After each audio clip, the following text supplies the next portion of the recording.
Okay guys, here's my watch list video for Wednesday, September 14th. The SPY continues to have bigger ranges than it's had pretty much most of the summer.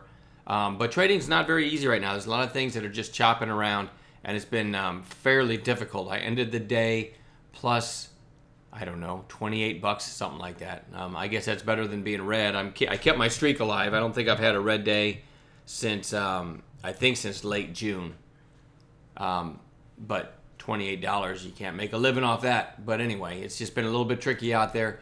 So here is my watch video for tomorrow, HOME.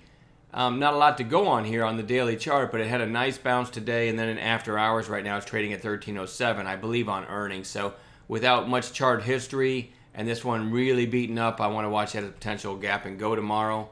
NYMX, really nice pop today, and actually got up through 4 before closing at 364. Just maybe a red to green or something like that in that one. Gonna watch that one. CRMD broke out today, but ended up coming back to the 200-day. Maybe a red to green on that one tomorrow. We'll see. EPZM is just in a range here for the last week, but it's got nice volume and it keeps having these kind of big pops. So if it can get up over this range, could be a nice long. Lululemon, LULU. You had a big gap down, and then it sold off and bounced off the 200-day, and then today, kind of, if you look at it on an intraday basis, had a really nice reversal right back up to the highs of a couple days ago. Right? Let me rephrase that: the highs of yesterday. So up over this 2 or 3 day high, this one might continue. It's holding the 200-day so far and had definitely interesting action today on an intraday basis. Skipped one here. AMDA.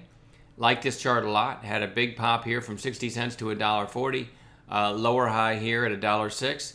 And then today closing at its highs on a week tape. So I really like it over this kind of little flag here. It might go up and head up towards 120, 130 area. So let's keep our eyes on that one.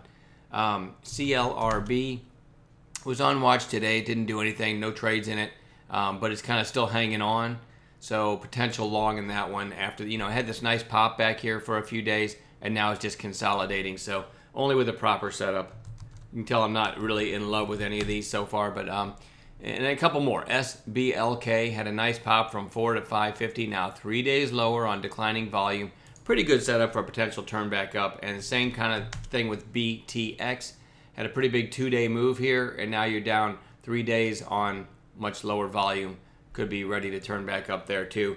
We'll also add some gappers in the morning if we can find something gapping, and we'll watch our news squawks. And see if we can get any kind of news related plays as well. But overall, you got to be careful in this market. There's a lot of things that are super choppy. So just trade small. Be careful unless you get an A+ setup. That's what I try to do. So I'm gonna leave it at that. Enjoy the rest of your evening, and we'll talk to you tomorrow.